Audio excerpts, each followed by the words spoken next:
Hi all. നമ്മൾ prefabricated structures കുറച്ച് രണ്ട് വീഡിയോസ് ആയിട്ട് നമ്മൾ ഡിസ്കസ് ചെയ്യുന്നുണ്ട്. ആൻഡ് അതിന്റെ പല പോസിബിലിറ്റീസ് നമ്മൾ ഡിസ്കസ് ചെയ്തു. ഒരെണ്ണം എസ്തെറ്റിക് ആയിരുന്നു ലാസ്റ്റ് വീഡിയോയിൽ. ആൻഡ് നൗ നമ്മൾ നോക്കുന്നത് തന്നെ ഒരു എക്കണോമിക്കലി ബെനിഫിറ്റഡ് ആയിട്ട് എല്ലാവരും ആഗ്രഹിക്കുന്ന ഒരു ഫെസിലിറ്റി ഓർ ഫീസിബിലിറ്റിയാണ്, ദാറ്റ് ഇസ് എക്സ്റ്റൻഷൻ. നമുക്കൊരു പഴയൊരു ബിൽഡിംഗ് ഉണ്ട് എന്നുണ്ടെങ്കിൽ അതിന് മുകളിൽ നമുക്ക് കെട്ടണം എന്നുണ്ടെങ്കിൽ നമ്മളെല്ലാവരും ഫിയർ ചെയ്യുന്നത് തന്നെ ഒരു ഫാക്ടർ. ബിക്കോസ് ഇത്രയും ലോഡ് എടുക്കുവോ, ഒരു പഴയൊരു ബിൽഡിംഗ് ഇത്രയും ലോഡ് എടുക്കുവോ എന്നുള്ളൊരു കൺഫ്യൂഷൻ കാരണം നമ്മൾ മോസ്റ്റ്ലി പ്രിഫർ ചെയ്യാറില്ല. ഓർ നമ്മൾ കുറെ സെർച്ച് ചെയ്യും എന്ത് മെറ്റീരിയൽസ് യൂസ് ചെയ്യാം എന്നുള്ളത്. സോ ഇവിടെ ഇതിന്റെ ഒരു പോസിബിലിറ്റി എന്ന് പറയുന്നത് തന്നെ എക്സ്റ്റൻഷൻ ആണ്. സോ പഴയ ബിൽഡിംഗ് ആണെങ്കിലും this is light weight structure ആയതുകൊണ്ട് നമുക്ക് കൂടുതൽ മുകളിലോട്ട് അതേപോലെ സ്ട്രക്ചർ എക്സ്റ്റെൻഡ് ചെയ്യാനും വിത്തിൻ ഷോർട്ട് ടൈം നമുക്ക് ചെയ്യാൻ പറ്റും എന്നുള്ളൊരു പോസിബിലിറ്റി ഉണ്ട്. സോ ഇവിടെ ഒരു ബിൽഡിംഗ് നമ്മൾ ഗോ ത്രൂ ചെയ്യാൻ പോകുന്നത് ഒരു എക്സ്റ്റൻഷൻ പാർട്ടാണ്. ദാറ്റ് ഈസ് അബൌട്ട് ഒരു 700 to 1000 സ്ക്വയർ ഫീറ്റ് വലുപ്പമുള്ള ഒരു വീട്. അതിന്റെ മുകളിൽ പ്രീ ഫാബ്രിക്കേറ്റഡ് പാനൽസ് യൂസ് ചെയ്ത് എക്സ്റ്റെൻഡ് ചെയ്തിട്ടുണ്ട്. And will have the view എങ്ങനെയൊക്കെ എന്തൊക്കെ പ്രൊവിഷൻസ് അവിടെ പ്രൊവൈഡ് ചെയ്തിട്ടുണ്ട് എന്നുള്ളതിന്റെ ഒരു ഡിസ്കഷൻ ആയിരിക്കും ഈ വീഡിയോയിൽ.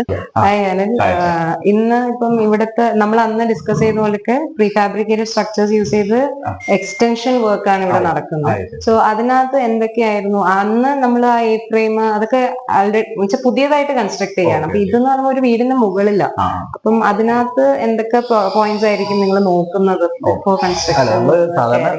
പ്രീഫാബില് നമ്മൾ ബേസിക്കലി ചെയ്യുന്നത് സ്ട്രക്ചർ ചെയ്ത് സിമെന്റ് ബോർഡ്സ് ആണ് എവിടെ യൂസ് ചെയ്തു വരുന്നത്. അത് ചീപ്പാണ്, സംഭവം ശരിയാണ്.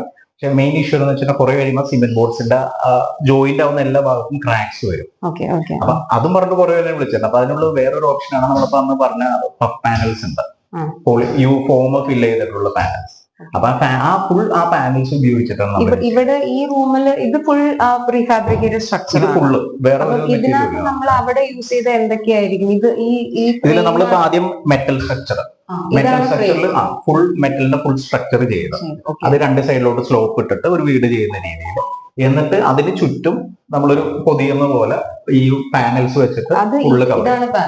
ഇത് പാനൽസ് അപ്പൊ ഇതുപോലെ ജോയിന്റ്സ് വരും, ഇങ്ങനെ ഇന്റർലോക്ക് ചെയ്ത് എന്നിട്ട് ഈ വിൻഡോസ് കൊടുക്കുമ്പോൾ നമുക്ക് എങ്ങനെയാണ് അത്? അല്ല, അപ്പൊ നമ്മൾ ഈ ഒരു സ്പേസ് വിൻഡോയ്ക്ക് വേണ്ടിയാണ്. അപ്പൊ നമ്മൾ ഇവിടെ ഒരു പാനല്, പിന്നെ ഈ വിൻഡോയുടെ സ്പേസ് വിട്ടിട്ട് അടുത്തൊരു പാനല്. അപ്പൊ നമുക്ക് അത്രയും സേവിങ് ഉണ്ട്, വേസ്റ്റേജ് അവോയ്ഡ് ചെയ്യാൻ പറ്റും. ഇത് അലൂമിനിയം, ഇത് UPVC ആണ്. അപ്പൊ ഓരോ ക്ലയന്റിന്റെ ഇതിനനുസരിച്ച് നമ്മളത് മാറ്റും. ഈ റൂഫും അവിടുത്തെ പോലെ ഇതേ പാനൽ, ഈ സെയിം പാനൽ തന്നെ ഇവരുടെ തന്നെ റൂഫിംഗ് പാനൽസ് വരുന്നത് ഒരു 30+50 അങ്ങനെ തിക്നെസ് വരണം. അപ്പൊ അത് വെച്ചിട്ട് രണ്ട് സൈഡിലോട്ട് സ്ലോപ്പ് ഇട്ട് അതിന്റെ എഡ്ജില് നമ്മുടെ പാത്തി പോലെ കൊടുത്ത് വെള്ളം. ഇത് പക്ഷേ ഫോൾ സീലിംഗ് ആണ്.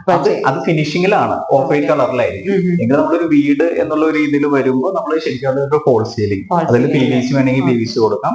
ഇവരിപ്പോ ജിപ്സം ബോർഡിൽ ചെയ്ത് ഇവിടെ താഴത്തെ ഇത്തിരി ഹാങ്ങിങ് ആയിട്ട് സ്ട്രിപ്പ് ലൈറ്റ് അങ്ങനത്തെ പ്ലാൻ. പിന്നെ ഈ ഇലക്ട്രിക്കൽ കാര്യങ്ങൾ, ഇലക്ട്രിക്കൽ നമ്മള് ഇത് താഴത്തെ കണക്ഷനിൽ നിന്ന് എടുത്തിട്ട് ഇവിടെ മെയിൻ ഒരു DB കൊടുക്കും ഈ സെക്ഷന് വേണ്ടി മാത്രമേ. അത് കഴിഞ്ഞിട്ട് അതിൽ നിന്നാണ് ഫുൾ മേലേക്കിടെയാണ് ഈ റൺ ചെയ്തേക്കുന്നത്. അപ്പൊ മാക്സിമം വയറിങ് എല്ലാം മേലേക്ക് ഫോൾ സീലിംഗിന്റെ ഉള്ളിൽ.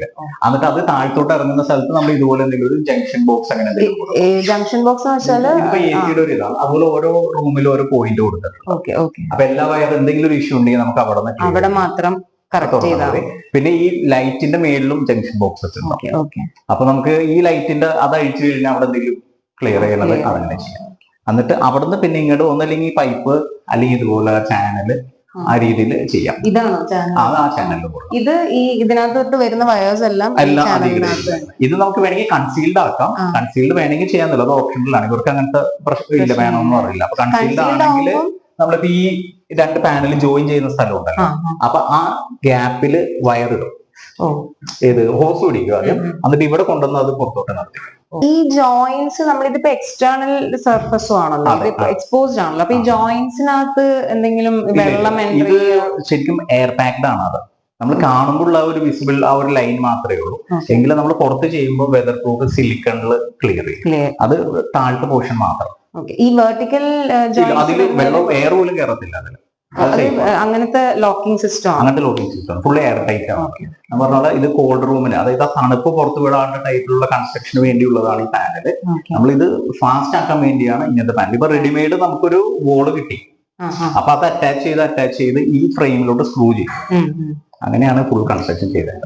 ഈ ഫ്രെയിമിന്റെ ഇടയിൽ വരുന്ന ആ ഒരു ഗ്യാപ്പ്, അപ്പൊ അത് നമുക്ക് എങ്ങനെ ഒരു സേഫ്റ്റി ഫീലിംഗ് വെച്ചാൽ ഇതിനകത്തൊരു ഇത് വേറൊരു മെമ്പറും ഇത് വേറൊരു മെമ്പറും ആണ്. അപ്പൊ ഇതിനെ എങ്ങനെ ഇത് നമ്മള് മെറ്റൽ ടു മെറ്റൽ ആയതുകൊണ്ട് കറക്റ്റ് ചേരാത്ത ഒരു ഗ്യാപ്പ് ഉണ്ടാവും. ഇതെല്ലാം നമ്മൾ ഇതിന്റെ മാച്ചിങ് ആയിട്ടുള്ള സിലിക്കൺ വെച്ചിട്ടാണ് കവർ ചെയ്യുന്നത്. അത് ഇളകി പോവാ? സിലിക്കൺ വെച്ച സെറ്റ് ആണത്. പിന്നെ അത് പിന്നെ വേറെ അതിനെ കുറിച്ച് അങ്ങോട്ട് തിരിഞ്ഞു നോക്കണ്ടെങ്കിൽ പുറത്തും അകത്തും പുറത്തില്ല, അകത്ത് മാത്രമാണ് ഈ ഫ്രെയിം വരുന്നത്. പുറത്ത് നമ്മൾ നോക്കുമ്പോൾ ശരിക്കും വീടിന്റെ രീതിയില ഒരു മെറ്റൽ, ഈ മെറ്റൽ എന്നുള്ളൊരു ഇതേ കാണത്തില്ല. അപ്പൊ ഇതിന്റെ കോമ്പിനേഷൻ വരുന്ന എവിടെയെങ്കിലും ഒരു ഗ്യാപ്പ് ഉണ്ടെങ്കിൽ എല്ലാം നമ്മൾ സിലിക്കണിൽ ഫുള്ള് കവർ ചെയ്യും. ഇതിലിപ്പോ ഈ ഡോർ വെക്കുന്ന പോയിന്റ്സ് മാത്രം നമ്മൾ സെപ്പറേറ്റ് ഇതിന്റെ ഫ്രെയിം ഒരെണ്ണം ചെയ്തു കൊടുക്കും. മെറ്റലിന്റെ ഇത് ഫ്രെയിമിൽ ചെയ്യും. എന്നിട്ട് താഴത്തോട്ട് ആങ്കർ ബോൾട്ട് കൊടുത്ത് അങ്ങനെയാണ് സെറ്റ് ചെയ്യുന്നത്. വെച്ചാൽ ഈ ഡോർ നമ്മൾ എപ്പോഴും റഫായിട്ട് യൂസ് ഒരുപാട് തുറക്കെ അടക്കുകയും ഇങ്ങനത്തെ ആക്ഷൻ ആയതുകൊണ്ടാണ് ആ ഫ്രെയിം കൊടുക്കുന്നത്. അത് നമ്മൾ സാധാരണ യൂസ് ചെയ്യുന്ന പൈപ്പുകൾ. അപ്പൊ അത് വെച്ചിട്ട് ഒരു ഫ്രെയിം കൊടുത്ത് ആ ഫ്രെയിമിലോട്ട് ഡോർ, അതിപ്പം വുഡ് ആണെങ്കിലും എന്ത് വേണമെങ്കിലും ഇപ്പൊ അയണ്ട കൊടുക്കാം, UPVC വുഡ് എന്ത് വേണമെങ്കിലും കൊടുക്കാം. അപ്പൊ ഇതിലിപ്പോ ബാത്റൂമിന്റെ കേട്ടാണ് ഇതില് പുറത്തുകൂടെ ആയിരിക്കും പൈപ്പെല്ലാം കൊടുക്കാം. ഇതിപ്പോ പുറത്ത് എക്സ്റ്റീരിയർ ഹോളാണ്. അപ്പൊ ഈ നമ്മുടെ ക്ലോസറ്റിൽ നിന്നുള്ളത് പുറത്തോട്ടായിരിക്കും ഹോള് പോകണം. പിന്നെ ഡ്രെയിൻ മാത്രം നമ്മൾ ഇതിക്കടെ അടിക്കടെയാണ് പുറത്തോട്ട് കൊണ്ടുപോയത്. മെറ്റലിന്റെ ഫ്രെയിമില് നമ്മൾ സിമെന്റ് ബോർഡ് ആദ്യം വെക്കും, അത് കഴിഞ്ഞിട്ട് ടൈല് വെക്കും. അതിന് ഈ പാനൽസ് അല്ല യൂസ് ചെയ്യുന്ന താഴെ ഉള്ള പോർഷൻ. ഇല്ല, ഇതിപ്പോ ഈ വോളില്ലേ അപ്പുറത്തെ റൂമിന്റെ വോളാണത്, ബാത്റൂമിന്റെ ആ വോളിന്റെ പുറത്തൂടി ഗ്യാപ്പിലേക്കൂടെ എല്ലാ പൈപ്പുകളും ഓടിച്ച് ആ ബാത്റൂമിലോട്ടുള്ളത് നേരെ ഹോൾ ഇട്ട് അപ്പുറത്തോട്ടും, ഇങ്ങോട്ടേക്കുള്ളത് ഇതിക്കടെ ഹോൾ ഇട്ട് നിഷ് പോലെ ക്രിയേറ്റ് ചെയ്തെടുക്കും. ജസ്റ്റ് ഒരു വേക്കൻറ്റ് സ്പേസ് ഉണ്ട്. അപ്പൊ എന്നിട്ട് ഇത് ഫുള്ള് എപ്പോക്സിയിൽ ഫുൾ ക്ലിയർ ചെയ്ത് വെള്ളം ഇതിക്കടെ ഡ്രെയിൻ ഔട്ട് ആയിക്കോളും. ഇതിന്റെ ടൈമിങ്ങും എങ്ങനെയായിരിക്കും, എത്ര സമയം എടുക്കും എന്നുള്ളതും കൂടെ ഒരു ഇത് അതില്ല. അത് മെയിൻ ഒരു ഇതാണ് നമുക്ക് എപ്പോഴും കിട്ടുന്ന എൻക്വയറി ബേസ്ഡ് അതിന്റെയാണ്. നമുക്ക് ശരിക്കും പറഞ്ഞാൽ നമുക്ക് വർക്ക് അലോട്ട് ചെയ്ത് കഴിഞ്ഞാൽ നമ്മളൊരു അഡ്വാൻസ് എമൗണ്ട് കിട്ടിയിട്ട് പാനൽ ബുക്ക് ചെയ്യും. അത് ഞാൻ തന്നെ വരച്ചിട്ട് നമുക്ക് പാനലിന്റെ ക്വാണ്ടിറ്റി എടുക്കും. അത് ബുക്ക് ചെയ്ത് കഴിഞ്ഞിട്ട് ആ എമൗണ്ട് പേ ചെയ്യും. അവിടെ തൊട്ട് നമ്മുടെ റോള് തുടങ്ങിയാണ്. അപ്പൊ പാനല് നമുക്ക് വരുന്നതിന്റെ ഒരാഴ്ച മുമ്പ് നമ്മൾ സ്ട്രക്ചർ ചെയ്യും. അപ്പൊ സ്ട്രക്ചർ കഴിയുമ്പോഴത്തേക്കും പാനൽ വരും. അപ്പൊ സ്ട്രക്ചർ ചെയ്യാൻ ഒരു 1 വീക്ക് നമ്മൾ എടുത്ത് പിന്നെ ഒരു 1 വീക്കിൽ full panels installation including roofing അല്ല 2 വീക്സിന് നമ്മുടെ വർക്ക് ഉള്ളൂ. പിന്നെ അത് കഴിഞ്ഞിട്ടാണ് ഈ ടൈലിങ്, ഡോറും വിൻഡോസിന്റെ മെഷർമെന്റ് കൊടുക്കും. അത് ആവണനുസരിച്ച് ഒരാഴ്ചക്കുള്ള അത് കൊണ്ടുവന്നത് ഫിറ്റ് ചെയ്യും. പിന്നെ ടൈലിങ്, പിന്നെ ഇന്റീരിയർ എന്തെങ്കിലും ഉണ്ടെങ്കിൽ അപ്പൊ അതിലൊക്കെ ടൈം വേരിയിങ് ആണ്. നമ്മുടെ വർക്ക് ശരിക്കും ഒരു 2 വീക്സേ ഉള്ളൂ. എവിടെ അറ്റ് സൈറ്റ്. നമ്മളിപ്പോ ദൂരെ ചെയ്യാനാണെങ്കിൽ എത്ര സമയം എടുക്കും ഇത് വരാൻ? പാനൽ അവർ പറയുന്ന ഒരു 15 to 20 days 20 ഡേയ്സ് ബുക്ക് ചെയ്ത് വരാനെടുക്കും. അപ്പൊ ആ 20ക്ക് മുമ്പ് ഒരാഴ്ച മുമ്പ് നമ്മൾ സ്ട്രക്ചർ തീർത്ത് വെച്ചേക്കും. പാനൽ വരുമ്പോ തന്നെ നേരെ അതോടെ ചെയ്യാനായിട്ട്. അപ്പൊ നമ്മളിപ്പോ ദൂരെ ഏതെങ്കിലും സൈറ്റ് ചെയ്യുകയാണെങ്കിലും നമ്മുടെ ടീം ചെന്ന് കഴിഞ്ഞാൽ ഒരു 2 വീക്സ് മതി. ഏത് ഇപ്പൊ ഒരു 700 സ്ക്വയർ ഫീറ്റ് ഇപ്പൊ പാലക്കാട് റൺ ചെയ്യും. ഇപ്പൊ ഈ വീട്ടില് ഇപ്പൊ നമുക്ക് താഴെ പെയിന്റിങ് ആണ്, മുകളിൽ നമുക്ക് അറിയാൻ പറ്റും ഇത് പാനലാണെന്നുള്ളത്. ബിക്കോസ് ആ ഒരു അപ്പം നമുക്ക് ഇതേ പെയിന്റ് മുകളിലും അടിക്കാൻ പറ്റും ഈ പാനലിന്റെ മുകളിൽ. നമുക്കിപ്പോ ഈ പെയിന്റ് നമ്മള് സാധാരണ ഈ ഒരു പൈപ്പിന് നമ്മൾ പെയിന്റ് അടിക്കുക, എപ്പോക്സി പെയിന്റ് അടിക്കുക. അതുപോലെ ഏത് പെയിന്റ് വേണം നമുക്ക് അതിനെ അപ്ലൈ ചെയ്യാം. ഈ പാനലിനും അപ്ലൈ ചെയ്യാം. അതിന് വേറെ പുട്ടി അടിച്ച് ചെയ്യണം? നമ്മൾ ജസ്റ്റ് നേരെ ഡയറക്റ്റ് എപ്പോക്സി പെയിന്റ് ആണെങ്കിൽ നേരെ അത് അടിച്ചു കഴിഞ്ഞാൽ കിട്ടും. അപ്പൊ അത് സ്പ്രേ പെയിന്റ് അല്ലെങ്കിൽ റോളറിൽ അങ്ങനെ ആ നല്ലൊരു ഫിനിഷിംഗിൽ ചെയ്യണം. ഇത്ര സ്മൂത്ത് സർഫസ് ആയതുകൊണ്ട് ബ്രഷ് യൂസ് ചെയ്താൽ അത് അറിയാൻ പറ്റും. അത് സ്പ്രേ പെയിന്റിങ് അത് ചെയ്യണമെങ്കിൽ അതാണ് നല്ലത്. സോ നമ്മളിപ്പോ എക്സ്റ്റൻഷനെ കുറിച്ച് കണ്ടായിരുന്നു. സോ ആ എക്സ്റ്റൻഷനകത്ത് വരുന്ന കോസ്റ്റും എന്തായിരിക്കും എന്നുള്ള ഒരു ഡീറ്റെയിൽസ് നമ്മള് എക്സ്റ്റൻഷനിൽ മെയിൻ വരുന്നത് റൂഫ് ടോപ്പ് എക്സ്റ്റൻഷൻ ആണ്. അപ്പൊ ബാക്കി കൺവെൻഷണൽ രീതിയിലേക്കാളും ചെയ്യുന്നതിനേക്കാളും ബെറ്റർ ഇതെന്ന് വെച്ച് കഴിഞ്ഞാൽ ഈ വെയിറ്റ് ഡിസ്ട്രിബ്യൂഷന് വേണ്ടി ആളുകൾ എന്ന് വെച്ച് കഴിഞ്ഞാൽ താഴത്ത് മതിൽ എങ്ങനെയാണോ അതിന്റെ കണ്ടിന്യൂവേഷൻ ആയിട്ടാണ് മേളിൽ മതിൽ കൊടുക്കുന്നത്. നമ്മൾ ഈ രീതിയിൽ ചെയ്യുമ്പോൾ അങ്ങനെ നോക്കേണ്ട കേസില്ല. നമുക്ക് ഒരു പുതിയൊരു സർഫസ് കിട്ടിയേക്കണം, എങ്ങനെ വേണേലും പ്ലാൻ ചെയ്യാം. അപ്പൊ അങ്ങനെ വരുമ്പോൾ നമുക്ക് സ്ക്വയർ ഫീറ്റ് റേറ്റ് എന്ന് പറഞ്ഞ് കൊടുക്കല് ബുദ്ധിമുട്ടാണ്. നമ്പർ ഓഫ് ഹോൾസ് കൂടുമ്പോൾ അതിനനുസരിച്ച് റേറ്റ് കൂടും. പാർട്ടീഷൻ വാൾസ് കൂടുമ്പോൾ റേറ്റ് കൂടും. അതാണ് മെയിൻ ഇത്. അപ്പൊ ബേസിക്കലി എന്നാലും ഒരു 1000-1200 നമ്മൾ സ്ട്രക്ചർ വർക്ക് കൂടി ചെയ്യും. ഫുൾ കംപ്ലീഷൻ ഒരു 1500 ആ റേഞ്ചിൽ.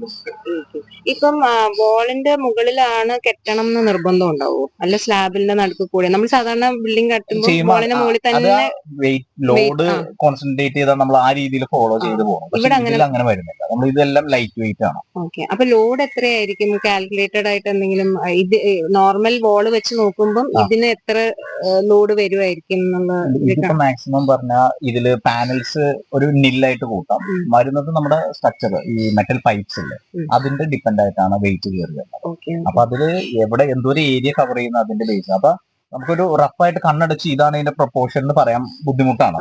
നമുക്കൊരു പ്ലാൻ അല്ലെങ്കിൽ ആ ഒരു ഏരിയ കിട്ടിക്കഴിഞ്ഞാൽ നമ്മൾ തന്നെ വരച്ച്, ഇപ്പൊ ആർക്കിടെക്ട് കൊണ്ട് പുള്ളി അത് വരച്ചിട്ട് കറക്റ്റ് അങ്ങനത്തെ രീതിയിലാണ് നമ്മളത് കാൽക്കുലേറ്റ് ചെയ്തിട്ട് കോസ്റ്റിംഗ് ആയാലും ഇതും കൊടുക്കും. ഇപ്പൊ ഈ ഒരു ഫ്രെയിം ആണെങ്കിൽ ഇതിന്റെ ഒരു സൈസ് ഒന്ന് എത്രയായിരിക്കും? ഇത് നമ്മള് ഇപ്പൊ 3 ഇഞ്ച് ബൈ 3 ഇഞ്ചിന്റെ സ്ക്വയർ ടൈപ്സ് ആണ് basically full through out use ചെയ്യുന്നത്. താഴെ എന്ത് കണക്ഷൻ? ഇത് ഈ പൈപ്പ് നമ്മൾ ആങ്കർ ബോൾട്ടില് ഫ്ലോറിലോട്ട് അറ്റാച്ച് ചെയ്യും. നമ്മുടെ ചെയ്യുന്ന വർക്ക്സ് എന്ന് വെച്ചാൽ ഒരു സീസൺ നമ്മൾ വാറന്റി കൊടുക്കും.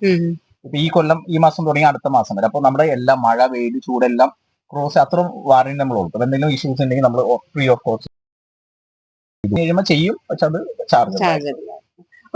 ഇപ്പം എനിവേ ഇത് ഈ 3 കാര്യങ്ങളും ഭയങ്കര യൂസ്ഫുൾ ആയിട്ടുള്ള ഒരു കാര്യങ്ങളാണ്. പക്ഷെ അതിനുള്ള പ്രോസും കോൺസും നമ്മൾ ഡിസ്കസ് ചെയ്തായിരുന്നു. എന്ത് സ്ട്രക്ചർ എടുത്താലും അതിന് രണ്ടും കാണും. But you are very free to discuss എല്ലാ കാര്യങ്ങളും. എന്തൊക്കെ ഉണ്ട്, എന്തൊക്കെ ഫേസ് ചെയ്തു, അതെല്ലാം ഞങ്ങൾക്ക് ഒരു ഐഡിയ തന്നിട്ടുണ്ടായിരുന്നു. So anyway thanks a lot എല്ലാ ഐഡിയാസും ഷെയർ ചെയ്തതിന്. താങ്ക്സ്.